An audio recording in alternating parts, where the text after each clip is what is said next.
The following is a hockey podcast out of Vancouver and Surrey, British Columbia. It'll only consist of a lot of puck talk and even more BS, or in actual words, banter and satire. Enjoy, and as always, go Canucks go. Okay, they say comparison is the thief of joy. And I'm here comparing JT Miller to quite possibly the greatest WWF superstar of all time. What? We got to do it ASAP, okay?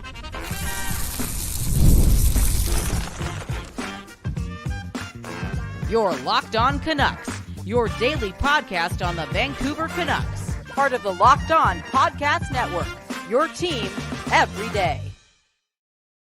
Okay, sorry for the technical difficulties off the top. It is what it is, okay? It's Monday. My name is Kyle Bowen, and welcome to another episode of Locked On Canucks, okay? One love to the Don't Doze Art Lab for giving us that West Coast bias. Trevor Beggs not with us because he is the second best dad in the world, and he is spending time with his daughter in the eastern part of Canada. Today's episode brought to you by who? Brought to you by FanDuel as well. FanDuel, man, doing its thing. Got bets for you all summer long, okay? The playoffs no longer here. Sports kind of, sort of, still here. Baseball still here. FanDuel.com/lockedon. And they'll help you out, man. It's a fun time over at FanDuel. Speaking of a fun time, okay? Let's have a fun time today, okay? Just talking about, a comparison. It's what? August the 12th. What else are we going to do? The dog days of summer in the NHL. And on today's episode, we'll be talking about players on the Vancouver Canucks that remind me of other athletes, okay? Yes, other athletes. And you know what? If you don't know these athletes, I'll go this far and tell you this. I'll tell you the personality traits, okay? I'll tell you the phenomenon around these other athletes to help bridge the gap between you just being an NHL fan or not somebody who watches the WWE or the NBA or the NFL. Man, oh man, let's have some fun. Off the top, Quinn Hughes. Yes, let's stop. Let's stop with the negligence. Right? I feel as if we're not doing this enough, and that's talking about Quinn Hughes being a generational talent. And I have to believe that way if I'm going to go out there and compare Quinn Hughes to Steph Curry or Quinn Hughes to Patrick Mahomes. You know what I'm saying? He's one of those guys. One of the best to ever do it when it's all said and done. And a future champion. Right, Mahomes, Curry, they're champions. They got many championships. And something tells me that Quinn Hughes is going to be that guy too. And he's going to do it through a lot of on-ice personality, okay? On-ice charisma. He's going to be a spectacle. He's going to be must-watch, game in and game out, for large parts of his career. And that is, again, because he is a spectacle. He does things differently. And give it a couple more years, maybe like 5 or 6, and we'll look back and easily point at Quinn Hughes being one of the guys that helped change the game of hockey. Because he does things differently. And last time I checked, he's the best defenseman in the game. Hey, the last time I checked, he's only 24 years old. Hey, the last time I checked, he plays for the hockey hotbed in Canada. What? Yes, this is the home of the West Coast Bias. He's one of those guys. And there's a lot in line for this guy to be one of the most special players of all time.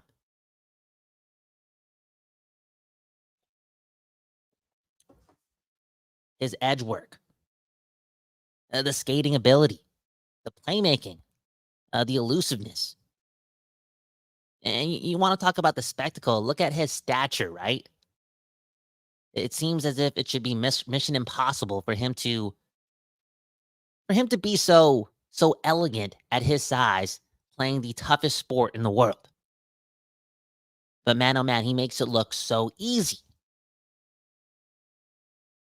Speaking of easy, it's easy for a guy like this who loves his family and loves the summers to get a lot better during the offseason because he is surrounded by other pro athletes, right? Hughes, his two brothers, great NHL players. Mom and dad doing their thing in their day, in their professions, in the world of sport. He's around it, man. He knows what to do. Look at Steph Curry, right? Look at his dad. Look at his brother in the NBA. Look at Patrick Mahomes, his father in the MLB. And going back to the bold statement right off the top, we got to stop with the negligence, okay? We got to talk about Quinn Hughes being a generational talent, okay? Not just a Norris Trophy All-Star type of guy, one of the best players to do. No, just say he's a generational talent because there's a lot of generational pedigree in his family that's proven that, they can do this. They can be pro athletes, and man, oh man, a guy like Quinn Hughes has the attributes to be, again, one of the greatest of all time.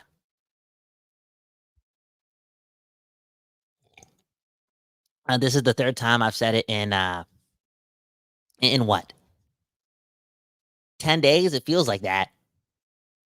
But it feels like I'm going to be in 2043 and I'm going to be around a campfire and we'll be playing some music and then we'll be playing a podcast or something. And that podcast will be like what?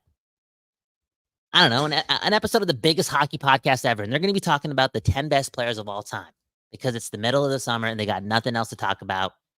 And one of the hosts, or two of the hosts, or all of the hosts are going to mention Quinn Hughes being one of the greatest players whoever did it, whoever got it done, whoever played the game. One love, we blessed. And the best is yet to come for number 43 and your captain of your Vancouver Canucks. Man, oh man. Slow start, okay? Technical difficulties off the top. But this is how we doing it, man. It's not how you start. It's how you finish. Monday, man. Monday, having fun. And we'll get to your comments very, very soon. The YouTube chat going off because, man, oh man. Bro, we got a community here, man. We super blessed. Anyways, number 2, let's talk about JT Miller, okay? Who does he remind me of in the world of sport? And I was having trouble with this because he's so intense, right? He's so intense.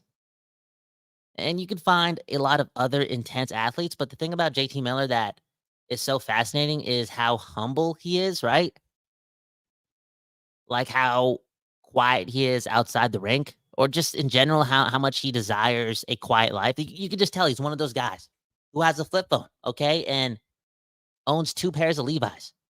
That's all the pants he has. That's JT Miller. Who was this guy? Originally, I wrote down who.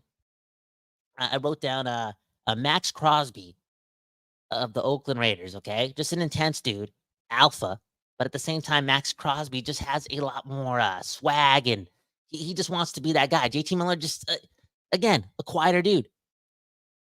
And then I wrote down Nate Diaz, okay? For real. My mind was going in a million places, and then I nailed it, okay? Okay? If you take Max Crosby and you take Nate Diaz, who do you get? You get Stone Cold Steve Austin. JT Miller's that guy. A son of a gun. A rattlesnake. And he's probably just, living on a ranch, okay? Drinking Budweisers. I don't know, just using his backyard as a driving range. You know what I'm saying? Just chilling. Stone Cold Steve Austin, JT Miller. Am I celebrating 420 too early? Or am I onto something? Because here's the thing. Who else reminds you of JT Miller? I feel as if he's so hard to do this game with. A pretty unreal player, a guy who does it all and is really, really, really efficient offensively, right? And in the world of sport, if we're comparing, offense really matters, right?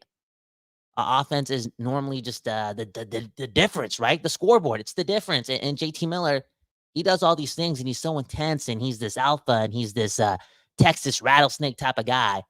But he's also, on most nights in recent history, just right behind Quinn Hughes and being the most skilled player on the team.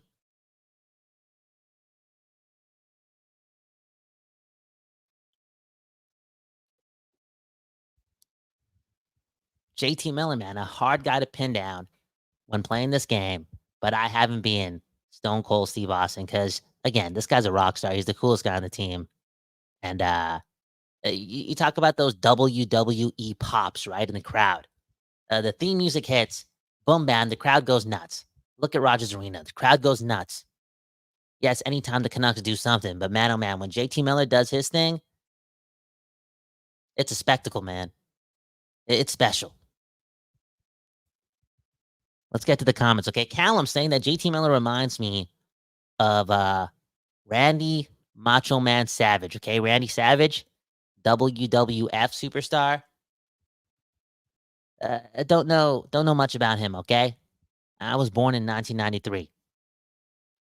Jeff Hardy is my favorite wrestler, okay? Look at this. SK93 saying JT Miller reminds him of Bret the Hitman Hart. Okay. Okay, I could see some of that. I like that, man. I like that.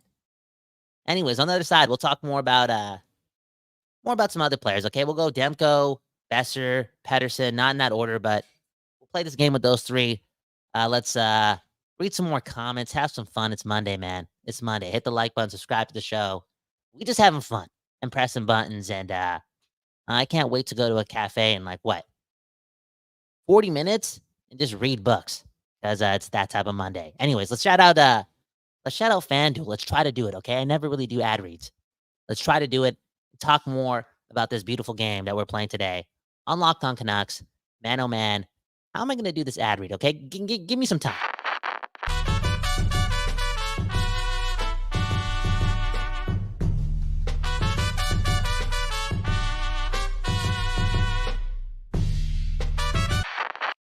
You know what? I can't even do the ad read right now. It's not loading up, okay? Give me a couple more minutes. We live streaming, okay? Let's not play by the rules. Let's just give it to the people. Keep it clean. And in 10 more minutes, we'll attempt it again, okay? Anyways, Locked On Canucks, Kyle Bowen. Trevor Beggs not with us. Trevor Beggs, okay? The glue of the program. The glue of the program. Without Trevor Beggs, it's this. And it's comparing hockey players to other athletes and not reading ads on a podcast, okay? Round of applause for Kyle Bowen. And round of applause to you and you and you and you and you and you, because last time I checked, it's August 12th. It's not even 12 p.m. yet. And here you are watching this live, listening to this now, and there's nothing going on with your Canucks. Nothing. Nothing. Let me ask you this, okay, before we start playing the game. Do you think that you think the boys in blue and green or black, blue, and yellow, black, red, and orange, all these different colors, okay? Sometimes it's hard to keep track of how many colors the Canucks have. Do you think your guys are training right now? Are they on the ice together? You know what I'm saying? Are they doing their thing? Because, yeah, I keep saying it's August 12th, right? It's August 12th. Nothing's going on. But, man, oh, man, in what? In a couple of days, in a couple of weeks, training camp begins. And if the Canucks want to take the next step, right? They want to be like the best. You best believe the training camp really, really gets going sometime in August, okay? So right around the corner, I feel as if before we know it, a lot of these Canucks will, make their way home to Vancouver, quote unquote, a little bit early, and they'll be renting out a rink to do their thing, Just get on the ice together, man. Be boys. Be Canucks. And play this beautiful game. Hey, speaking of which, let's continue to play this beautiful game, okay? Who should we do next, okay? Let's do Brock Besser, okay? You know why? Because sometimes I feel as if he gets left out of this core debate, okay? He really does. It's Demko, Pedersen, Hughes, Miller, and it's not Besser. I think Besser's a huge part of the core, okay? I think Besser Out of those 5 was our 3rd best player last year. So let's do it. And let's do the obvious, okay? I don't know if you watch a lot of wrestling. I don't. But I spend a lot of time on my phone. I'm addicted. I'm addicted. 31 and a half years old, addicted to my phone, okay? I've always been addicted to technology. And the more and more I use it, the more and more I see Cody Rhodes, right? Cody Rhodes. I think they call him like the American something, the American dream, the American hero, the American son of a gun. He's one of those guys. And apparently he's had like this long road to the top with a lot of ups and downs, right?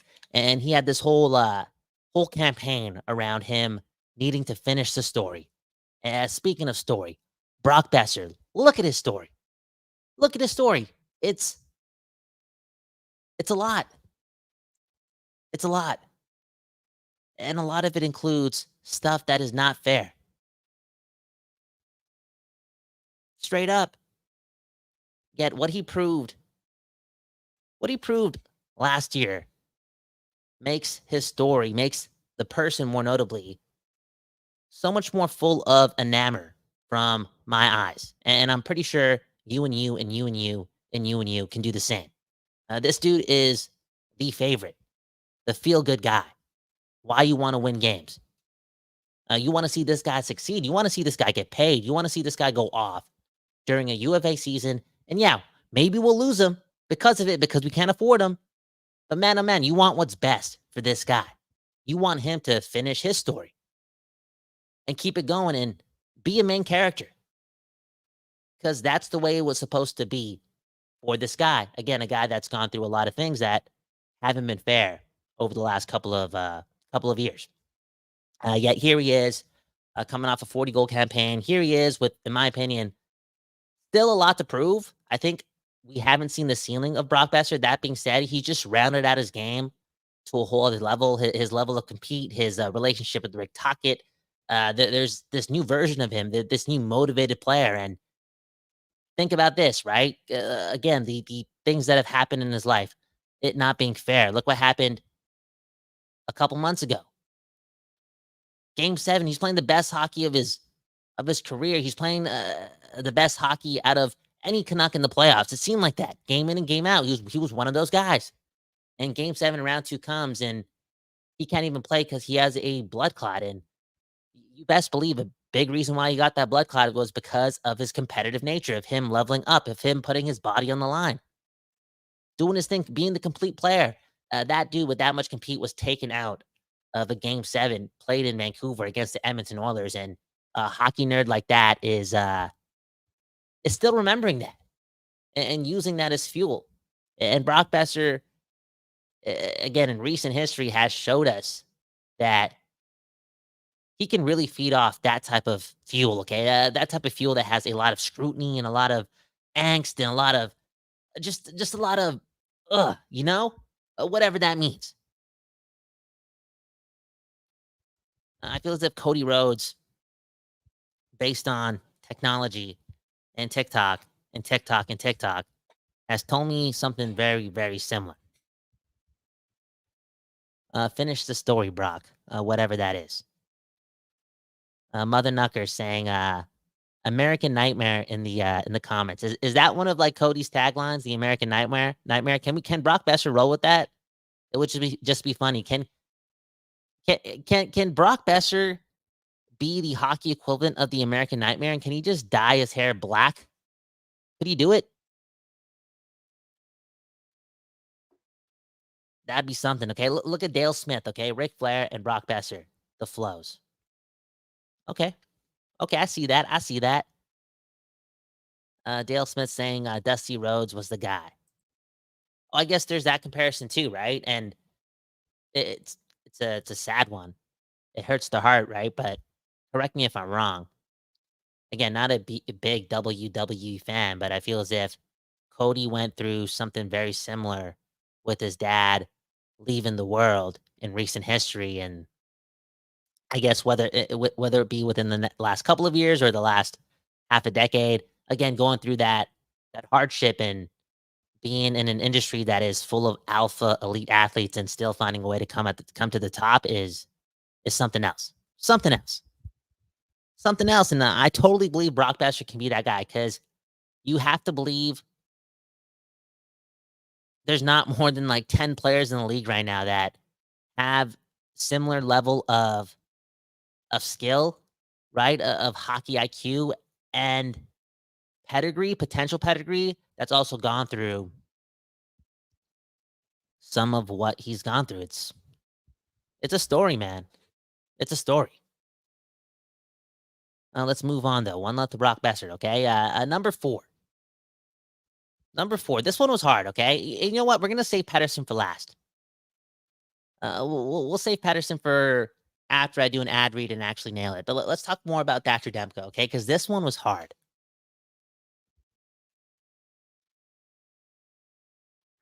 Let me know in the comments who reminds you of Thatcher Demko in the world of sport. And I wrote this name, okay? Matthew Stafford. First of all, I feel as if they kind of look alike. Second, they got this subtle amount of confidence, right? Third, they're both really, really skilled. They do things differently. They're cerebral in ways a lot of other goaltenders or a lot of other quarterbacks can't be because other athletes in their positions just don't think the game like that and, are able to pull off what their mind wants them to do. I feel as if you see both these guys doing highlight reel-ish time in and time out. They're uber skilled. And lastly, this one, again, it makes sense and it doesn't make sense, but because like the whole injury prone conversation and the whole like talking about, oh, they get injured a lot. It's like, dude, anyone can get injured. But at the end of the day, Stafford hurt a lot in his career. Probably hindered a lot of his potential success with the Lions, okay? For real. For real. And Demko, man, hurt quite a bit as well.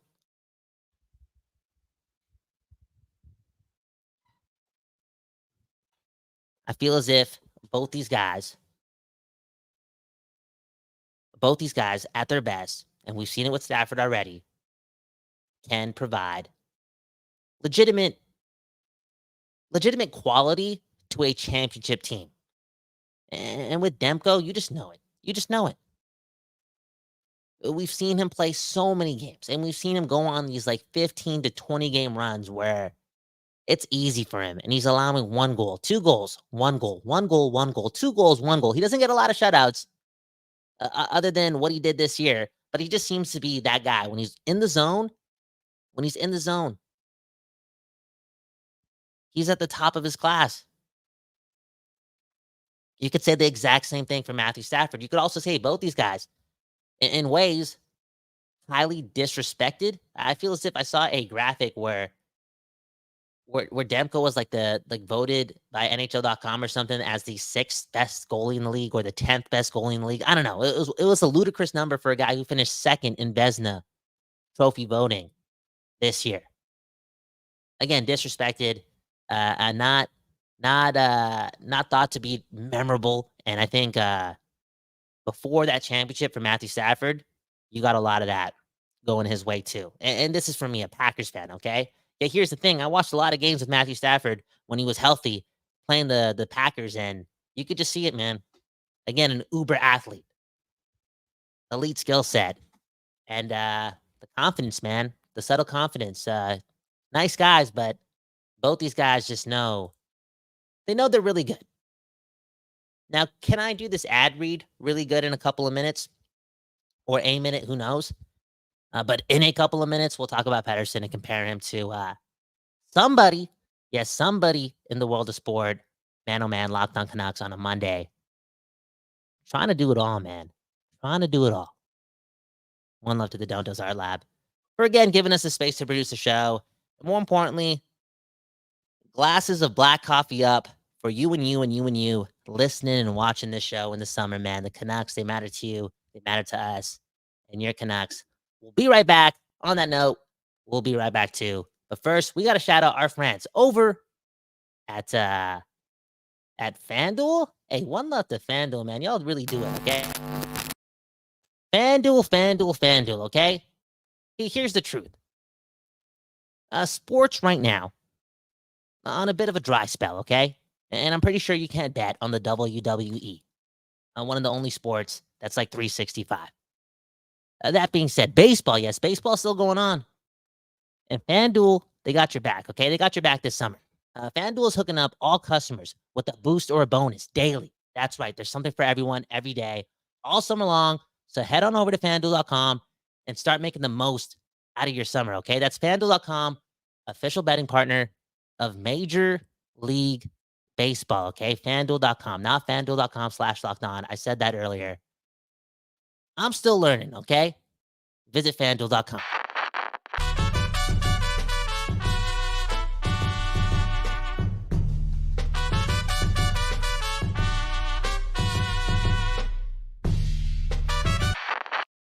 There you go. I did it. I did an ad read on a live stream.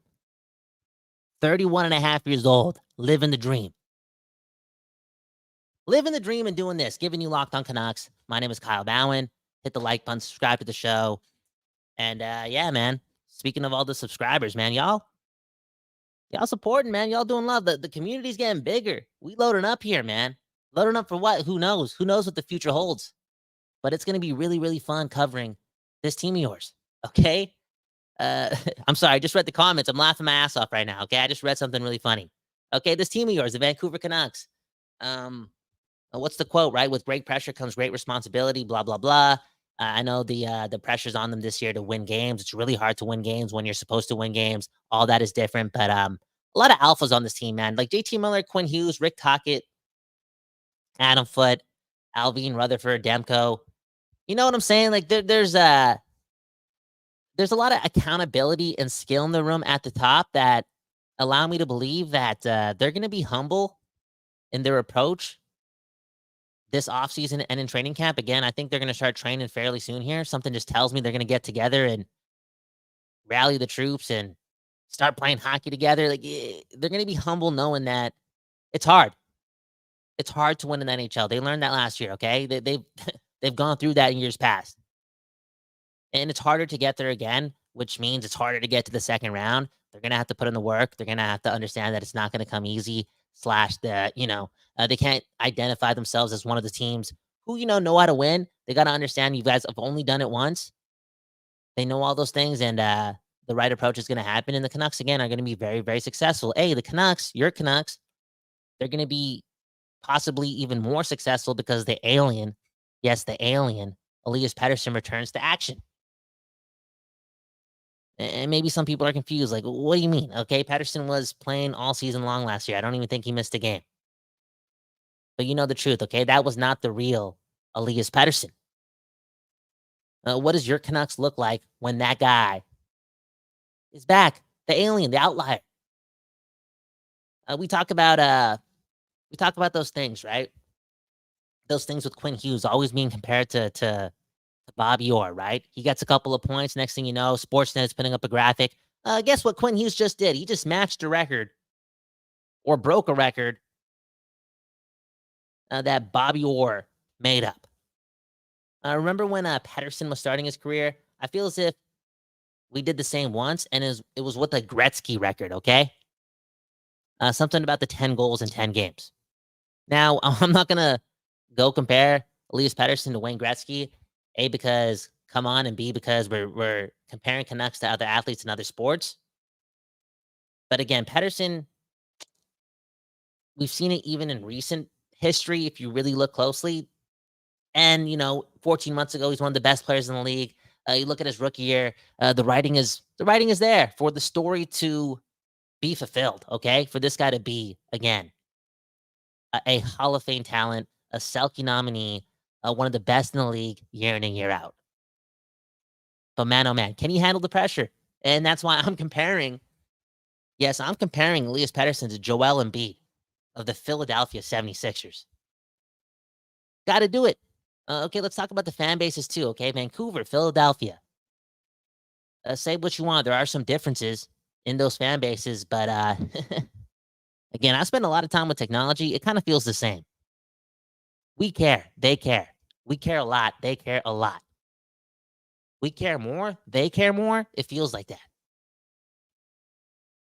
It feels like that. And I know Philadelphia from afar, they get some of that like toxic type of attribute associated with the type of fan a Philadelphia fan is in the world of sport over there. But man, oh man, Vancouver, buildings were burnt twice. Yes, twice. Okay, we're those types of fans too, in some crazy way. And in a more specific way, we like to put a lot of pressure on these guys to get the job done. Or we're burning buildings. I mean, or we're not satisfied. Elias Pettersson, this is a lot different than the energy I was given on Saturday night. If you haven't checked that episode out, it's a genuine episode, and I meant every word. And I know this guy's going to return. And here I am comparing, again, his situation to Joel Embiid, a dude who's like from what, 3 different countries. I think he just won a gold medal for Team USA somehow, some way. Seems like some phony-ish. Anyways, I know I'm doing that, but I'm just talking about the pressure, man. The pressure. And we talk about all this pressure that was on him last year with the contract and the Elliott Freeman interviews and all that jazz, and then his performance, and then his performance in the playoffs. Look, at the end of the day, the fan base, and I hope they do it, like, I hope they don't give up on this notion. That's the notion of fully supporting your athletes, okay? With love, it'll be easier to progress. But man, oh man, again, a lot of pressure comes out of the fan base in Vancouver. And if you think about it, in the playoffs, the fan base did the most beautiful thing, and that's the, give Pettersson that "Let's go PD" chant prior to what, Game 5? Or during Game 5 against Edmonton, when Pettersson, quote unquote, again, quote unquote, didn't deserve it. And there he was getting the JT Miller type of love from those fans in the building, okay? I guess you could look at what the Canucks fans do or did that day, and then point this comparison to Philadelphia fans in general and completely negate that type of comparison, because are Philadelphia fans doing that? I don't know. I don't know. Are Vancouver Canucks fans going to do that again? Here's the thing. I don't know. I don't know. But a part of me doubts it. It does. It does. The pressure's going to be on. And I know, yes, I know. And I don't know if this is the case with Joel Embiid, because it's not like I'm watching every game of NBA basketball. I can't stand on my stance and say that that guy is uber elite, blah, blah, blah. But I can say that with Elias Pettersson. At his best, he's an outlier player. At his best, he's an ultra competitor. An ultra competitor. I'll say it again, an ultra competitor. That is definitely not one thing you can say about Joel Embiid based on what I've seen and what I've heard. And oh yeah, Pettersson happens to be very, very, very, very skilled. I often look at players that, again, have that high-end compete and then also have the high-end skill, and look at those players as, again, outliers. Aliens. Players you win with. I'm really, really fascinated to see what Pettersson does at his best behind Quinn Hughes and JT Miller, and then Demko and Besser. You know what I'm saying? This team, your Canucks, if that happens, again, for the 3rd time in 4 days, 5 days, 6 episodes, they're Stanley Cup contenders. Okay, anyways, let's get to the comments, okay? Who would I be if I was a WWE wrestler, okay? Leave that in the comments below. And thanks for sticking through that episode full of some early technical difficulties on the YouTube side, okay? We're not gonna see those difficulties on the podcast side. We'll make those edits, right? But you stuck through it, and we had some fun. And now we're gonna end off this episode with some fun as well, man. For real. Look at Callum Sandio, okay? The Sedin twins. The Hardy brothers. The Hardy boys. Jeff Hardy, man. That dude was a hero when I was 6 years old, 5 years old. You know what's crazy, man? I never even seen this guy win a WWE title. I think he did that like later in his career when I was not watching wrestling anymore. Like, he wasn't the biggest guy in the showcase, right? When I started watching wrestling, The Rock, Stone Cold, Kurt Angle, Triple H. Those guys are doing their thing. And here I was, always knowing that Jeff Hardy was actually that guy in that company. For real. For real. Uber athlete, okay? Now look at this. Kurt Richardson saying that I would be China. From WWE as well. China. I enjoyed watching her too, yo. Strong athlete. You got to appreciate that. You really do. You really do. How about this? Callum saying that Adam Foote is Paul Heyman. Or Rick Tocchet. Like, either or, right?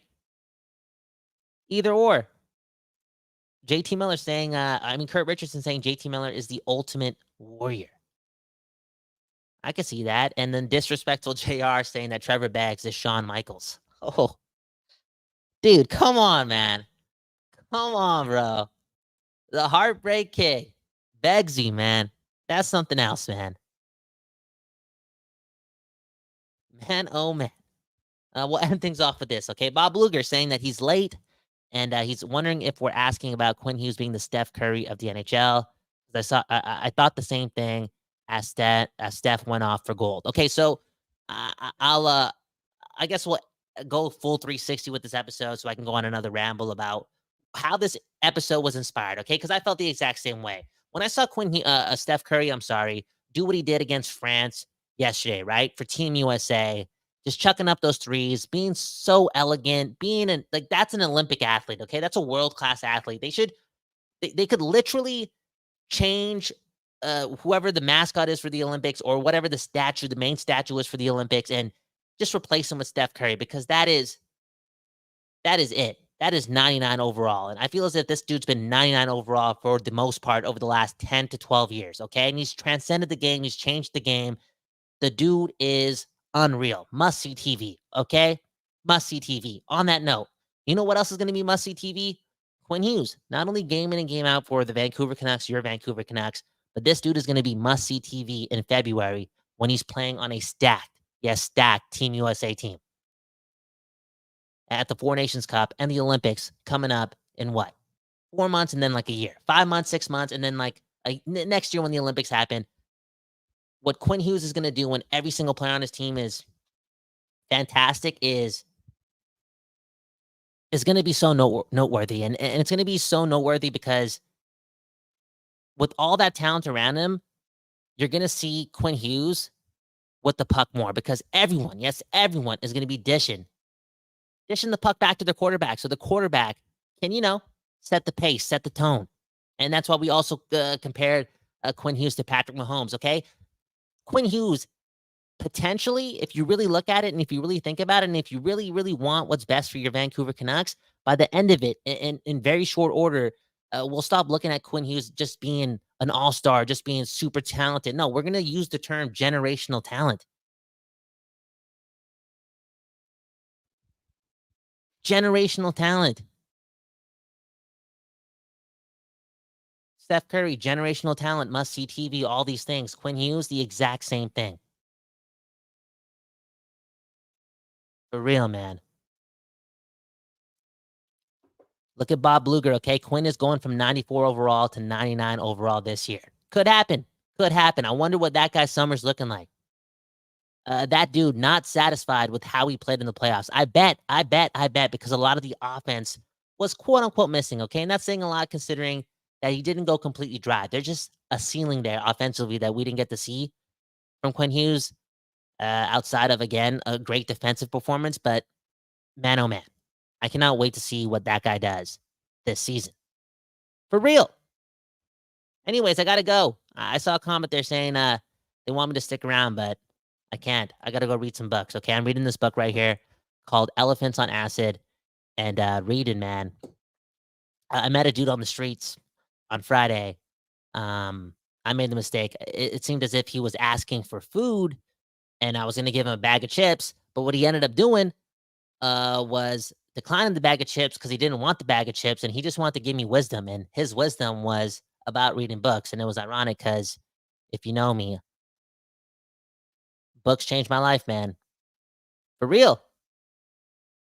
Well, where am I going with this? I'm going out of here, okay? Locked on Canucks, KYLEBHAWAN. Hit the like button, subscribe to the show.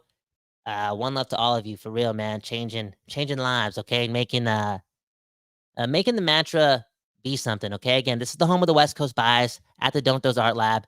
How are you going to look after the world if you don't look after your neighbors? And you guys are proving that right over here on Locked On Canucks. Enjoy yourselves. Peace!